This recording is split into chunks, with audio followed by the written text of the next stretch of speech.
when I close the door, the arm, which is this thing right here, whatever that's called, goes back too fast and it bangs into the wall. So listen to this.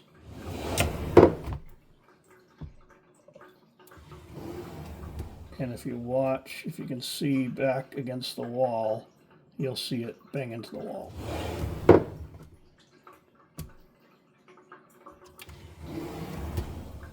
Meanwhile, this other one, the other side, which works right, which works properly, the arm does not go backwards on its own. It stays with the mechanism, and it never hits the wall.